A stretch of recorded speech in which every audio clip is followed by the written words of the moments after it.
Hello दोस्तों, नमस्ते। कैसे हैं आप सब? आशा करती हूँ आप सब स्वस्थ होंगे और मस्त होंगे। दोस्तों, मेरा नाम चंदन शर्मा है। मेरी यूट्यूब चैनल टीचिंग बाय चंदन शर्मा में आप सभी का स्वागत है। तो दोस्तों, आज मैं बात करूंगी प्राचीन इतिहास के मगध साम्राज्य के बारे में। किसके बारे में बात करेंगे? मगध साम्राज्य के बारे में आज हम डिटेल में डिस्कस करेंगे। दोस्तों, संपूर्ण जानकारी यहाँ पर हर्यक वंश, शिशुनाग वंश, नंद वंश आज हम डिटेल में डिस्कस करने वाले हैं। तो पहले हम थ्योरी क्लासेस करेंगे, उसके बाद में पीवाईक्यू क्वेश्चन करेंगे। ठीक है, पहले थ्योरी क्लासेस कंप्लीट करेंगे, उसके बाद में पीवाईक्यू क्वेश्चन करेंगे, जो कि बहुत ही ज़्यादा इंपॉर्टेंट है ये क्लास। तो आप लोग प्लीज़ इस वीडियो को बिल्कुल भी मिस मत कीजिएगा, बहुत ही ज़्यादा इंपॉर्टेंट है दोस्तों। तो चलिए अब हम बात करते हैं मगध साम्राज्य के बारे में। देखिए दोस्तों, सबसे पहले बात करते हैं मगध साम्राज्य के बारे में। ये मगध साम्राज्य है क्या, फिर इसका उत्थान कैसे हुआ, पतन कैसे हुआ, चलिए हम आज इसको डिटेल में कहानी की तरह समझेंगे। आप लोग विश्वास मानिए, अगर इस लेक्चर को आपने अटेंड कर लिया तो इसके बाद में आपको यहाँ से कोई भी कन्फ्यूजन नहीं होने वाला है। तो आप लोग हमारे चैनल पर जाकर प्लेलिस्ट में जाकर देख सकते हैं। हिस्ट्री, पॉलिटी, इकोनॉमिक्स, ज्योग्राफी सबकी क्लास दी हुई है। और सुबह मॉर्निंग में 6:30 बजे करंट अफेयर की क्लास चलती है। तो आप लोग प्लीज़ उस क्लास को अटेंड कीजिए, बहुत ही ज़्यादा हेल्पफुल है। और अगर चैनल पर पहली बार विजिट करें तो प्लीज़ चैनल को सब्सक्राइब करके बेल आइकन को जरूर प्रेस कर लीजिएगा, और जिससे नेक्स्ट नोटिफिकेशन आप तक पहुँच जाए दोस्तों। और दिल से सेशन को पहले लाइक कीजिए, सबसे पहले लाइक करके शेयर जरूर कर दीजिए। ठीक है, लाइक शेयर ज़रूर कीजिए और कमेंट बॉक्स में कमेंट करके हमें ज़रूर बताइएगा कि आपको हमारी वीडियो कैसी लगी, आपको हमारा कंटेंट कैसा लगा। तो चलिए दोस्तों, हम पहले बात करते हैं मगध साम्राज्य के बारे में। किसके? मगध साम्राज्य के बारे में। तो मगध साम्राज्य के अंतर्गत सबसे पहले हमारे आते हैं हर्यक वंश, राजवंश। क्या आता है? हर्यक राजवंश आता है। देखिए, मगध में पहला जो महत्वपूर्ण और शक्तिशाली राजवंश था वो कौन सा राजवंश था? तो सबसे महत्वपूर्ण और शक्तिशाली राजवंश जो था वो था हर्यक वंश। कौन सा था? हर्यक वंश था। चलिए बात करते हैं बिंबिसार के बारे में। ये बिंबिसार कौन था? इनका शासन कब से कब तक चला था? देखिए दोस्तों, बिंबिसार जो थे, इनका जो शासन काल था 558 ईसा पूर्व से 491 ईसा पूर्व तक इनका शासन काल था। कब से कब तक था? तो 558 ईसा पूर्व से 491 ईसा पूर्व तक था।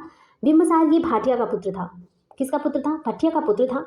बौद्ध इतिहास के अनुसार बिंबिसार ने 52 वर्षों तक शासन किया था। कितने वर्षों तक? 52 वर्षों तक इन्होंने शासन किया था। 52 वर्षों तक इन्होंने शासन किया था। कब से कब तक?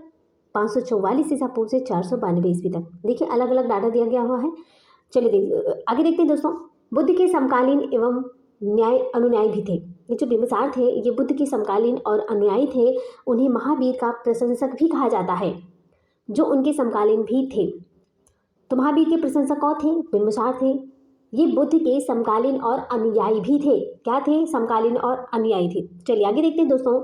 इनकी जो राजधानी है, इनकी राजधानी गृहब्रज, जिसको राजगृह या फिर राजगीर भी कहते हैं। यहाँ पर ऐसे क्वेश्चन पूछेंगे। देखिए दोस्तों, यहाँ पर ऐसे एमसीक्यू बेस में जब क्वेश्चन पूछेंगे, राजधानी वहाँ पर गृहब्रज दे सकते हैं, या फिर राजगृह दे सकते हैं, फिर राजगीर दे सकते हैं। अगर आपने थ्योरी क्लासेस अटेंड की है तभी आप बता सकते हैं कि राजधानी क्या थी। अगर इस तीनों में से कोई एक शब्द आएगा तो आप फटाक से उस पर राइट आंसर लगा देंगे। ठीक है, तो इसलिए आप इस क्लास पर बने रहिए, लास्ट तक देखिए, बहुत ही ज़्यादा इंपॉर्टेंट है दोस्तों। ठीक है, चलिए, यह 5 पहाड़ियों से घिरा हुआ था। ये जो राजधानी है ये 5 पहाड़ियों से घिरा हुआ था, जिनके द्वार चारों ओर से पत्थर की दीवारों से बंद थे। इसे राजगृह अभेद हो गया था। इसे श्रेनिया के नाम से भी जाना जाता है। किसके नाम से? तो श्रेनिया के नाम से भी जाना जाता है। वह पहला राजा था जिसके पास अस्थायी सेना थी। तो बिंबिसार पहला राजा था जिसके पास अस्थायी सेना थी। वेरी इंपॉर्टेंट है कि पहला राजा कौन था जिसके पास अस्थायी सेना थी, तो उसका नाम है बिंबिसार।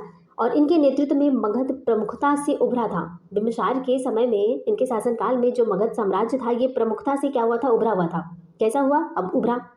अवंती के जो राजा थे, अवंती के राजा प्रदोत के साथ उनकी प्रतिद्वंद्विता थी, लेकिन बाद में वे मित्र बन गए। पहले तो उनसे दुश्मनी थी, लेकिन बाद में वो मित्र बन गए। और जब प्रदोत को पीलिया हो गया तो बिंबिसार ने अपना राज्य चिकित्सक जीवक को भी उज्जैन भेजा। अवंती के जो राजा प्रदोत थे, अवंती के राजा प्रदोत के साथ उनकी प्रतिद्वंद्विता थी, लेकिन बाद में भी क्या हो गए? मित्र बन गए। और जब प्रदोत को पीलिया हो गया, देखिए पहले तो उनसे दुश्मनी थी, लेकिन बाद में दोस्त हो गए। जब प्रदोत को पीलिया हो गया तो बिंबिसार ने अपने जो राज चिकित्सक थे उनको, राज चिकित्सक जीवक को उज्जैन भी भेजा था। ठीक है दोस्तों, उम्मीद करती हूँ इतना समझ में आ गया होगा। चलिए आगे देखते हैं कि उन्होंने अपनी राजनीतिक स्थिति को मजबूत करने के लिए वैवाहिक गठबंधनों का उपयोग करने की प्रथा शुरू की। उनकी 3 पत्नियां थीं। बिंबिसार की 3 पत्नियां थी। कौन कौन सी थी? कौशल देवी, चेलाना और खेमा। अभी कौशल देवी कौन थी? तो कौशल देवी कौशल के राजा की बेटी और प्रसेनजीत की बहन थी। कौशल के राजा की बेटी और प्रसेनजीत की बहन कौन थी? कौशल देवी थी। कौशल देवी थी। और चेलाना जो थी वो वैशाली की लच्छवी प्रमुख की बेटी थी। वैशाली की लच्छवी प्रमुख की बेटी कौन थी? चेलाना थी। और खेमा की बात करें तो पंजाब के मद्रा के राजा की बेटी का नाम क्या था? खेमा था। पंजाब के मद्रा के राजा की बेटी का क्या नाम था? खेमा था। आगे बात करते हैं दोस्तों कि उसने विजय और विस्तार की नीति भी अपनाई थी। बिंबिसार विजय और विस्तार की नीति भी अपनाई थी। बिंबिसार की सबसे उल्लेखनीय विजय कौन सी थी? तो बिंबिसार की सबसे उल्लेखनीय जो विजय थी वो अंगा की थी। कौन सी थी? अंगा की थी। उनके पास एक प्रभावी एवं उत्कृष्ट प्रशासनिक व्यवस्था थी। उच्च पदों पर आसीन अधिकारियों को 3 भागों में विभाजित भी किया गया था। वो तीनों विभाग कौन कौन से थे? कार्यकारी, सैन्य और न्याय। कार्यकारी, सैन्य और न्याय, ये तीनों जो थे वो उच्च पदों पर आसीन अधिकारियों के पद थे, जो कि 3 भागों में विभाजित थे, कार्यकारी, सैन्य और न्याय। चलिए नेक्स्ट देखते हैं आगे बात करते हैं दोस्तों। अब हम बात करने वाले हैं अजातशत्रु के बारे में। किसके बारे में? अजातशत्रु के बारे में। इनका जो शासनकाल था 492 ईसा पूर्व से 460 ईसा पूर्व था। पहले हमने डिस्कस किया बिंबिसार के बारे में, अब हम बात करते हैं अजातशत्रु के बारे में। देखिए ये अजातशत्रु कौन थे भाई? बिंबिसार और चेलाना का पुत्र था। बिंबिसार और चेलाना के पुत्र का क्या नाम था? अजातशत्रु था। इसने क्या किया था? इसने अपने पिता की हत्या कर दी और शासक बन गया। लो, ऐसे भी बच्चे होते हैं, ऐसे भी बेटे होते हैं कि अपने पिता की हत्या करके क्या कर दिए? शासक बन गया। बौद्ध धर्म अपना लिया। अजातशत्रु जो था ये भी बौद्ध धर्म अपना लिया। इन्होंने क्या किया? 483 ईसा पूर्व में बुद्ध की मृत्यु के ठीक बाद राजगृह में पहली बौद्ध परिषद भी बुलाई। बौद्ध परिषदों के बारे में चलते पढ़ते हैं। कौशल और वैशाली के विरुद्ध युद्ध जीते थे। क्या किए थे? कौशल और वैशाली के विरुद्ध क्या किए थे? युद्ध जीते थे। चलिए आगे देखते हैं। देखिए इस तथ्य के बावजूद कि उसकी माँ एक लच्छवी राजकुमारी थी, अजातशत्रु ने वैशाली के विरुद्ध युद्ध छेड़ दिया। उसे वैशाली को नष्ट करने और अपने साम्राज्य में मिलाने में 16 साल का लंबा समय भी लगा। कितने साल का? 16 साल का। अब उसने गुलेल की तरह पत्थर फेंकने के लिए युद्ध इंजन का इस्तेमाल किया। उसके पास रथ भी थी जिनमें गदाएं जुड़ी हुई थी, जो सामूहिक हत्या को सुविधाजनक बनाती थी। अवंती के शासक ने मगध पर आक्रमण करने की कोशिश की और इस खतरे को विफल करने के लिए अजातशत्रु ने राजगृह के किलेबंदी भी शुरू कर दी। हालांकि उसके जीवन काल में आक्रमण सफल नहीं हुआ था। चलिए आगे देखते हैं दोस्तों। हमने बात कर लिया बिंबिसार के बारे में, हमने बात की बिंबिसार के बारे में। अब बात की अजातशत्रु के बारे में, अजातशत्रु के बारे में। बिंबिसार हो गए, अजातशत्रु हो गए। अब हम बात करेंगे दोस्तों उदयन के बारे में। किसके बारे में? उदयन के बारे में। इनका जो शासनकाल था, उदयन का शासनकाल 460 ईसा पूर्व से 444 ईसा पूर्व था उदयन का शासनकाल। ये उदयन कौन था? तो देखिए बिंबिसार के पुत्र का नाम अजातशत्रु था, अजातशत्रु के पुत्र का नाम उदयन था। बिंबिसार के पुत्र का नाम अजातशत्रु था, अजातशत्रु के पुत्र का नाम उदयन था। उदयन जो था ये अजातशत्रु का पुत्र था। राजधानी को पाटलिपुत्र मतलब कि पटना स्थानांतरित कर दिया गया। प्रमुख हर्यक वंशकों में से जो था ये अंतिम शासक था। जो हर्यक वंश थे, हर्यक वंश हमने पहले बताया ना, मगध साम्राज्य में सबसे पहला योगदान जो है हर्यक वंश का है। और हर्यक वंश का सबसे लास्ट शासक जो था वो था उदयन। उदयन का जो शासनकाल महत्वपूर्ण है क्योंकि उसने पाटलिपुत्र में गंगा और सोन नदियों में के संगम पर किला बनवाया था, इसलिए इनका शासनकाल बहुत ही ज़्यादा इंपॉर्टेंट है। उदयन का शासनकाल, यहाँ से इंपॉर्टेंट क्वेश्चन पूछे भी जाते हैं दोस्तों कि उदयन का जो शासनकाल था वो महत्वपूर्ण है क्योंकि उसने पाटलिपुत्र में गंगा और सोन नदियों के संगम पर किला बनवाया था। ऐसा इसलिए किया गया क्योंकि पटना मगध साम्राज्य के केंद्र में था, जो अब उत्तर में हिमालय से लेकर दक्षिण में छोटा नागपुर की पहाड़ियों तक फैला हुआ है। हिमालय से छोटा नागपुर की पहाड़ियों तक फैला हुआ है। अवंती के राजा पालका के आदेश पर उसकी हत्या कर दी गई। अवंती के राजा पालका के आदेश पर क्या किया गया? उनकी हत्या भी कर दी गई। 3 राजा सफल हुए थे। कौन कौन से थे? अनिरुद्ध, मंद और नागदशक। अनिरुद्ध, मंद और नागदशक। चलिए आगे देखते हैं दोस्तों। देखिए दोस्तों अब हम बात करेंगे मगध साम्राज्य के बारे में, शिशुनाग राजवंश के बारे में। हमने डिस्कस किया हर्यक वंश के बारे में। किसके बारे में? हर्यक वंश को हमने डिस्कस कर लिया। देखिए बहुत ज़्यादा लंबी वीडियो नहीं है, बहुत ज़्यादा कूड़ा कबाड़ भी मैंने इकट्ठा नहीं किया, जो भी इंपॉर्टेंट था फैक्ट उसी को हमने दिया है। देखिए हमने डिस्कस कर लिया हर्यक वंश के बारे में दोस्तों, ठीक है। अब हम बात करेंगे शिशुनाग वंश के बारे में। किसके? शिशुनाग वंश के बारे में। पहले हमने हर्यक वंश को स्टार्ट किया, अब शिशुनाग वंश को भी देख लेते हैं, ठीक है। शिशुनाग वंश देखिए, श्रीलंकाई इतिहास के अनुसार मगध के लोगों ने नागदाशका के शासनकाल के दौरान विद्रोह किया और शिशुनाग नामक एक अमंत्र मतलब एक मंत्री को राजा बनाया। शिशुनाग राजवंश जो था वो 413 ईसा पूर्व से 345 ईसा पूर्व तक चला था। 413 से 345 ईसा पूर्व तक शिशुनाग वंश चला था। चलिए आगे देखते हैं इनके बारे में। शिशुनाग के बारे में देख लेते हैं दोस्तों। देखिए, मगध का राजा बनने से पहले काशी का सूबेदार था। ये जो शिशुनाग था, ये मगध का राजा बनने से पहले काशी का सूबेदार था। इनकी राजधानी गिरिव्रज थी। गिरिव्राज थी इसकी राजधानी। शिशुनाग की सबसे महत्वपूर्ण उपलब्धि अवंती की शक्ति और उसकी राजधानी उज्जैन को नष्ट करना था। शिशुनाग की जो सबसे महत्वपूर्ण उपलब्धि थी वो क्या थी? अवंती की शक्ति और उसकी राजधानी उज्जैन को नष्ट करना था। इसे मगध और अवंती के बीच में 100 साल पुरानी प्रतिद्वंदता समाप्त हो गई। अवंती मगध साम्राज्य का हिस्सा बन गया और मौर्य शासन के अंत तक ऐसा ही रहा। बाद में इन्होंने राजधानी वैशाली को स्थानांतरित कर दी। पहले उन्होंने राजधानी जो था गिरिव्रज रखी थी। बाद में इन्होंने राजधानी को वैशाली में स्थानांतरित कर दिया। चलिए आगे देखते हैं दोस्तों। अब बात करते हैं कालाशोक के बारे में। किसके बारे में? कालाशोक के बारे में।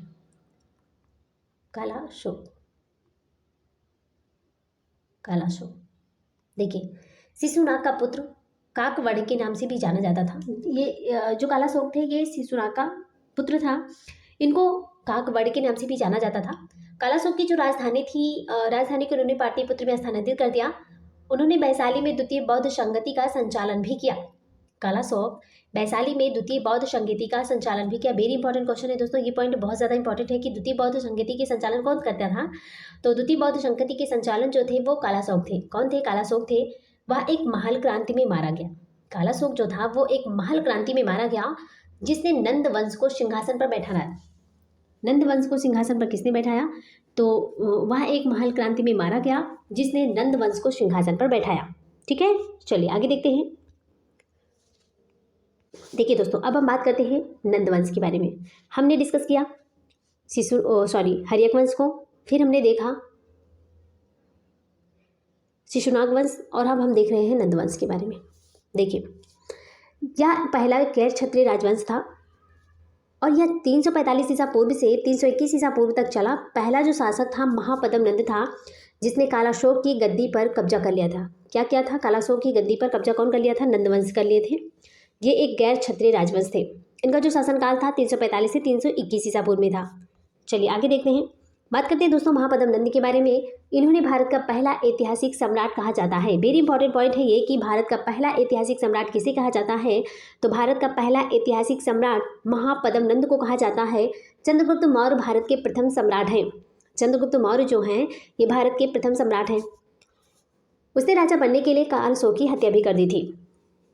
इन्होंने राजा बनने के लिए क्या किया था? इन्होंने राजा बनने के लिए कालाशोक की हत्या कर दी थी। उसकी उत्पत्ति स्पष्ट नहीं है। पुराणों के अनुसार अगर बात करते हैं तो वह अंतिम शिशुनाग राजा की एक शूद्र स्त्री का पुत्र था। कालाशोक जो था वो शिशुनाग राजा की एक शूद्र स्त्री का पुत्र था। कुछ जैन ग्रंथों और यूनानी लेखक कार्टिकस के अनुसार अगर बात करें तो वह एक नाई और वैश्या का पुत्र था। देखिए, सबका मत अलग अलग है। कार्टियस ने कहा कि वह एक नाई और वैश्या का पुत्र है, वहीं पर शिशुनाग पुराणों की बात करें तो पुराणों में लिखा गया है कि वो शूद्र स्त्री का पुत्र था। अब देखो यहाँ पर किसकी बात सही मानते हैं? पुराण कहता है कि शूद्र स्त्री का पुत्र है, कार्टियस कहता है कि एक नाई और वैश्या का पुत्र है। चलिए आगे देख लेते हैं। इस प्रकार नंदों को अधार्मिक, वे जो धर्म के मानदंडों का पालन नहीं करते हैं उनको अधार्मिक बोलते हैं। तो इस प्रकार नंदों को अधार्मिक माना जाता था। बौद्ध ग्रंथों में नंदों को अनंत कुल मतलब कि अज्ञात वंश से संबंधित बताया गया है। नेक्स्ट देखते हैं दोस्तों कि उनका जो शासनकाल था 28 वर्षों तक चला था। कितने वर्षों तक चला था? तो उनका जो शासनकाल था वो 28 वर्षों तक चला था। उन्होंने सर्व क्षत्रियांतक, सभी क्षत्रियों का विनाशक और एकमात्र शासक जिसने अन्य सभी शासक राजकुमारों को नष्ट कर दिया भी कहा जाता है। उसने शासनकाल में साम्राज्य का विकास हुआ। यह उत्तर में कुरुदेश से लेकर दक्षिण में गोदावरी घाटी तक और पूर्व में मगध से लेकर पश्चिम में नर्मदा तक फैली हुई थी। उसने कई राज्यों पर विजय भी प्राप्त की। उसने क्या किया? कई राज्यों पर विजय प्राप्त की। उन्होंने कलिंग को मगध में शामिल किया और विजय ट्रॉफी के रूप में जिन की एक छवि लाई। उन्होंने कलिंग को मगध में शामिल किया और विजय ट्रॉफी के रूप में जिन की एक छवि लाई। आगे देखते हैं दोस्तों। उसने कौशल पर भी कब्जा कर लिया जिसने संभवतः उसके खिलाफ विद्रोह कर दिया था। उनकी राजधानी, उनकी जो विशाल सेना के कारण पाली ग्रंथों में उन्हें उग्रसेन भी कहा जाता है। नंद बेहद अमीर और अत्यधिक शक्तिशाली थे। उनके पास 2 लाख पैदल सेना, 60,000 घुड़सवारी सेना और 6,000 युद्ध हाथी थे। इतनी विशाल सेना का रखरखाव केवल प्रभावी कराधान प्रणाली के द्वारा ही किया जा सकता था। इतनी बड़ी देखिए इनके पास सेना था, इतना ज़्यादा इनके पास विशाल सेना था। देखिए 2 लाख तो पैदल सेना थे, 60,000 घुड़सवार सेना थे और 6,000 युद्ध हाथी थे। तो इतनी विशाल सेना का रखरखाव केवल प्रभावी कराधान के द्वारा प्रणाली नहीं किया जा सकता था। ठीक है, आगे देखते हैं। अब बात करते हैं दोस्तों, जो अंतिम शासक था घनानंद के बारे में। किसके बारे में? घनानंद के बारे में देख लेते हैं। ये घनानंद जो था ना, ये नंद वंश का अंतिम शासक था। घनानंद ना नंद वंश का अंतिम शासक था। ग्रीक ग्रंथों में उन्हें एग्रेम्स या जैन ड्रम्स कहा जाता है। क्या? एग्रेम्स या जैन ड्रम्स कहा जाता है। सिकंदर ने अपने शासनकाल के दौरान उत्तर पश्चिमी भारत पर आक्रमण किया, लेकिन अपनी सेना के इनकार के कारण वह गंगा के मैदानों की ओर नहीं बढ़ सका। घनानंद को अपने पिता से एक विशाल साम्राज्य विरासत में मिला। उसके पास 2 लाख पैदल सेना, 20,000 घुड़सवार, 3,000 हाथी और 2,000 रथों की एक अस्थायी सेना थी। इससे वह एक शक्तिशाली शासक भी बना था। इससे क्या हुआ था? इससे वह एक शक्तिशाली शासक भी बना था। चलिए आगे बात करते हैं दोस्तों। ऐसा कहा जाता है कि महापद्म नंद के 8 या 9 पुत्रों में से एक थे। ऐसा कहा जाता है कि महापद्म नंदों में से जो घनानंद थे 8 या 9 पुत्रों में से एक थे। उन्हें नंदोपक्रमणी मतलब एक विशेष उपाय के विस्तार का श्रेय भी दिया जाता है। कर वसूलने के दमनकारी तरीके के कारण वह अपनी प्रजा के बीच अलोकप्रिय हो गया। इसके अलावा उनकी शूद्र उत्पत्ति और क्षत्रिय विरोधी नीति के कारण बड़ी संख्या में दुश्मन भी पैदा हुए। अंत में उन्हें चंद्रगुप्त मौर्य ने चाणक्य के साथ उखाड़ फेंका, जिन्होंने जनता की नाराजगी का फायदा उठाया और मगध में मौर्य साम्राज्य की स्थापना भी की। क्या की? अंत में उन्हें चंद्रगुप्त मौर्य ने चाणक्य के साथ क्या किया? उखाड़ फेंका, जिन्होंने जनता की नाराजगी का फायदा उठाया और मगध में मौर्य साम्राज्य की स्थापना कर दी। चलिए आगे देखते हैं दोस्तों। अब हम बात करते हैं मगध की उत्थान का कारण क्या था। मगध के उत्थान के कारण सबसे पहले बात करते हैं भौगोलिक कारण। ये भौगोलिक कारण क्या था? चलिए देखते हैं। मगध गंगा घाटी के ऊपरी और निचले हिस्सों पर स्थित था। जो मगध था वो गंगा घाटी के ऊपरी और निचले हिस्सों पर स्थित था। यह पश्चिम से पूर्व भारत के बीच मुख्य भूमि मार्ग पर स्थित था। इस क्षेत्र में उपजाऊ मिट्टी थी, वर्षा भी पर्याप्त हुई। मगध 3 तरफ से नदियों से घिरा हुआ था। गंगा हो गया, सोन हो गया और चंपा। गंगा, सोन, चंपा इस क्षेत्र के दुश्मनों के लिए अभेद बना दिया था। राजगीर और पाटलिपुत्र दोनों ही रणनीतिक स्थिति में थे। राजगीर और पाटलिपुत्र जो थे वो दोनों ही रणनीतिक स्थिति में स्थित थे। आगे देखते हैं आर्थिक कारक। देखिए हमने भौगोलिक कारक को देखा, अब आर्थिक कारक को देख लेते हैं। देखिए मगध में तांबे और लोहे के विशाल भंडार थे। अपने स्थान के कारण वह व्यापार को आसानी से नियंत्रित कर सकता था। एक बड़ी आबादी थी जिसका उपयोग कृषि, खनन, शहरों के निर्माण और सेना में किया जा सकता था। जनता और शासकों की सामान्य समृद्धि। गंगा पर आधिपत्य का अर्थ आर्थिक आधिपत्य था। उत्तर भारत में व्यापार के लिए गंगा महत्वपूर्ण थी। बिंबिसार के द्वारा अंगा के कब्जे के साथ चंपा नदी को मगध साम्राज्य में जोड़ा गया था। चंपा दक्षिण पूर्व एशिया, श्रीलंका और दक्षिण भारत के साथ व्यापार में महत्वपूर्ण था। चलिए आगे देखते हैं दोस्तों। सांस्कृतिक कारक भी देख लेते हैं। सांस्कृतिक कारक, ठीक है। मगध साम्राज्य का चरित्र अपरंपरागत था। इसमें आर्य और गैर आर्य लोगों का अच्छा मिश्रण भी था। जैन और बौद्ध धर्म के उद्भव से दर्शन और विचार के संदर्भ में क्रांति हुई। उन्होंने उदारवादी परंपराओं को भी बढ़ाया। समाज में ब्राह्मणों को इतना प्रभुत्व नहीं था और मगध के कई राजा मूल रूप से नीच भी थे। कैसे थे? नीच थे। आगे देखते हैं राजनीतिक कारण देख लेते हैं दोस्तों फटाफट। देखिए राजनीतिक कारण, मगध भाग्यशाली था कि उसके पास कई शक्तिशाली और महत्वाकांक्षी शासक थे। उसके पास मजबूत अस्थायी सेनाएं भी थे। लोहे की उपलब्धता ने उन्हें उन्नत हथियार विकसित करने में सक्षम बनाया। इस सेना में हाथियों का उपयोग करने वाले पहले राजा भी थे। प्रमुख राजाओं ने एक अच्छी प्रशासनिक व्यवस्था भी विकसित की। चलिए तो दोस्तों यहाँ पर आप देख सकते हैं, यहाँ पर आप देख सकते हैं कि यहाँ पर हमारी थ्योरी क्लासेस कंप्लीट होती है। क्या? थ्योरी क्लासेस कंप्लीट होती है। अब हम PYQ क्वेश्चन भी फटाफट कर लेते हैं। PYQ जो इंपॉर्टेंट अलग अलग प्रीवियस ईयर में जो क्वेश्चन पूछे गए थे, इंपॉर्टेंट क्वेश्चन, उसको हम फटाफट डिस्कस कर लेते हैं। ठीक है, चलिए अब हम बात करते हैं फटाफट क्वेश्चन के बारे में। देखिए मेरा फर्स्ट क्वेश्चन है कि निम्नलिखित में से कौन दूसरे बौद्ध परिषद का संरक्षक था? इसका राइट आंसर हो जाएगा कालासो। नेक्स्ट क्वेश्चन है कि किसकी सेना ने ग्रीक सिकंदर के साथ झेलम नदी के तट पर मुकाबला किया? इसका राइट आंसर हो जाएगा पोरस। अब देख सकते हैं कि कई प्रीवियस ईयर में क्वेश्चन में पूछे गए थे। नेक्स्ट क्वेश्चन है हमारा कि वह शासक कौन था जिसने राज सिंहासन पर बैठने के लिए अपने पिता बिंबिसार की हत्या कर दी? वेरी इंपॉर्टेंट क्वेश्चन है दोस्तों कि वह शासक कौन था जिसने राज सिंहासन पर बैठने के लिए अपने पिता बिंबिसार की हत्या कर दी? इसका राइट आंसर हो जाएगा अजातशत्रु। नेक्स्ट क्वेश्चन पे चलते हैं। सिकंदर और पौरश की सेनाओं ने किस नदी की आमने सामने तटों पर पड़ाव डाला हुआ था? इसका राइट आंसर हो जाएगा झेलम नदी के तट पर। नेक्स्ट क्वेश्चन है कि निम्नलिखित मगध के वंशों के काल क्रमानुसार व्यवस्थित करें। देखिए सबसे पहले कौन सा राजवंश आया था, नंद, शिशुनाग, मौर्य या फरहर। देखिए दोस्तों सबसे पहले हमने डिस्कस किया हर्यक वंश के बारे में, उसके बाद में शिशुनाग, फिर नंद, उसके बाद में आए थे हमारे मौर्य। अभी हम आगे नेक्स्ट वीडियो में मौर्य के बारे में डिस्कस करेंगे, तो option is the right answer. चलिए नेक्स्ट क्वेश्चन पे चलते हैं। निम्न में से किस शासक को मगध के उदय का श्रेय दिया जाता है? निम्न में से किस शासक को मगध के उदय का श्रेय दिया जाता है? इसका राइट आंसर हो जाएगा बिंबिसार। नेक्स्ट क्वेश्चन है कि भारत का कौन सा क्षेत्र प्राचीन समय में अवंतिका के नाम से जाना जाता था? इसका राइट आंसर हो जाएगा मालवा। मालवा जो था वो प्राचीन समय में अवंतिका के नाम से जाना जाता था।